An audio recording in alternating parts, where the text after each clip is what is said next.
Nous allons maintenant passer, en ce qui concerne la culture, à la meilleure façon de se cultiver. Alors je vais vous donner, pour vous cultiver, 4 trucs principaux. Le premier, c'est lire. Le deuxième, c'est écrire. Le troisième, c'est faire du sport. Et le quatrième, c'est ouvrez les yeux. Faites des visites, le plus possible.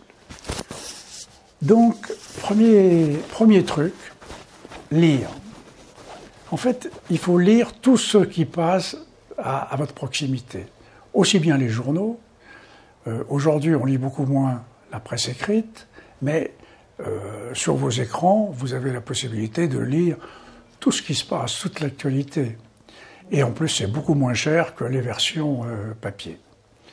Sur Internet, vous avez tous les moyens de vous renseigner sur ce qui se passe. On y trouve tout. De mon temps, pour avoir des informations, il fallait consulter des encyclopédies, d'énormes bouquins qui pesaient des tonnes, qui prenaient beaucoup de place, et on y passait beaucoup plus de temps, parce que trouver un mot dans un dictionnaire, c'est beaucoup moins rapide que sur Internet, où il suffit d'appuyer sur le mot. Vous avez aussi Facebook et Twitter, et pas mal d'autres. Mais il faut les utiliser avec intelligence. Il y a beaucoup de temps perdu sur ces supports-là. Donc il faut sélectionner. Vous allez commencer par lire des livres dits faciles. Par exemple, Alexandre Dumas, l'histoire des Trois Mousquetaires. C'est absolument passionnant. Et puis petit à petit, vous aurez envie de lire des choses, non pas plus difficiles, mais où la langue est plus riche, plus intéressante, plus attrayante. Et vous découvrirez des gens comme Anatole France, Guy de Maupassant ou Charles Péguy, qui écrivent dans un français assez étonnant et tout à fait remarquable. Moi, en ce qui me concerne, pour la littérature moderne, je suis absolument nul. Les romans ne m'intéressent pas spécialement. Mais à chacun ses goûts. Je peux aussi vous citer une expérience des bienfaits de la lecture. Quand l'un de mes premiers jobs, je devais faire l'inventaire d'analyse financière qui était en anglais. Et à ce moment-là, je ne parlais pas anglais très très bien, mais la seule lecture de l'anglais, pendant plusieurs heures, m'a fait progresser dans cette langue de façon assez spectaculaire. Et puis, c'est toujours la même chose, on y prend goût. Et par exemple, certaines langues, je ne parle pas d'autres langues, mais je baragouine de l'italien. Mi piace molto parlare italiano. C'est une jolie musique, c'est plaisant.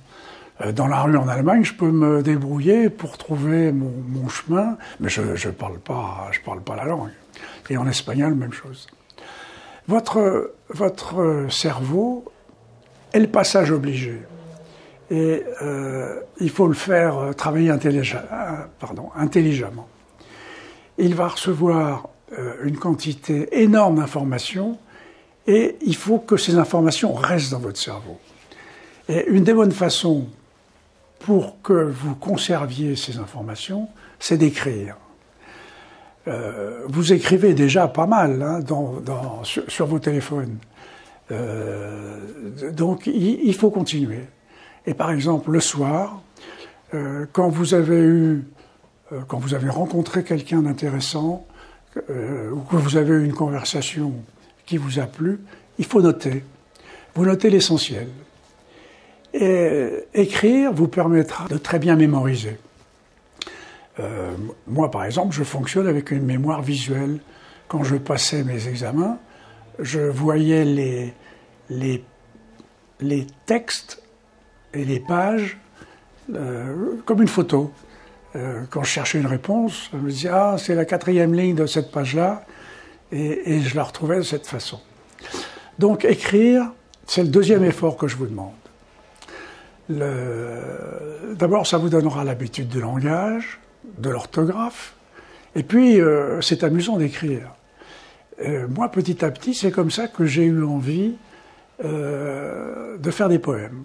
Qu'est-ce que c'est qu'un poème? Ce sont des phrases où il y a 4, 6, 8 pieds, 12 pieds. Je vais vous donner un exemple. Je suis vraiment content d'être avec vous ce jour. Vous voyez, là, il y en a 12. Je suis vraiment content d'être avec vous ce jour. C'est un fort bon moment. J'y penserai toujours. Et vous pouvez aussi faire des alexandrins pour votre petit ami. Vous lui dites « La lune qui descend caresse tes cheveux. J'aime cette douceur qui baigne tes grands yeux. » Et là, je vais vous dire, elle va fondre, évidemment. Je m'en suis pas mal servi, moi, pour faire des remerciements. Quand vous avez été chez des amis pour dîner ou déjeuner, vous envoyez un petit poème à la maîtresse de maison, et là aussi, ça fait beaucoup de bien.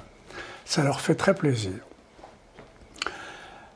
La troisième bonne raison, le troisième truc pour se cultiver, ça va vous paraître un peu paradoxal, mais il faut faire du sport. Pourquoi faire du sport? Le sport permet à votre circulation sanguine d'augmenter, à votre cerveau d'être bien irrigué. Il a besoin d'oxygène et de sang. Le sport est là pour ça. Moi, je suis un sportif en chambre aujourd'hui, mais je peux vous dire que j'ai fait beaucoup de sport et que si j'en avais pas fait, d'ailleurs les médecins me l'ont dit, je serais mort depuis longtemps. Ça m'a permis de résister à pas mal de choses. Donc faites du footing, du vélo, mais surtout bougez. Quatrième truc, il faut que vous ne perdiez pas une occasion d'ouvrir les yeux. La culture, c'est pas un animal sauvage, difficile à débusquer. La culture est partout. Dans les musées, les expositions, les galeries, dans le métro. Regardez, vous descendez à la station Louvre, c'est un musée à ciel ouvert et gratuit. Vous savez peut-être que le musée du Louvre accueille 10 millions de personnes, plus de 10 millions, je crois 12 millions, chaque année, c'est considérable. Quand j'étais plus jeune, les musées étaient vides, il n'y avait personne. Aujourd'hui, la culture est un phénomène généralisé et on se presse dans les musées. Il y a un monde fou. C'est d'ailleurs parfois un peu difficile de voir les tableaux, tellement il y a de monde. Autre façon de se cultiver, ça va vous étonner, mais les campings. Vous êtes à l'extérieur, dans une belle nature, eh bien, profitez-en, faites de la géographie, regardez où vous êtes. C'est aussi de la culture. Il suffit d'ouvrir les yeux et les oreilles.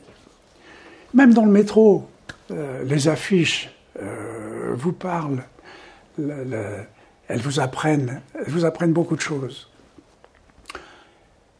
Voilà, j'espère que ces trucs vont vous servir et je vous dis à bientôt.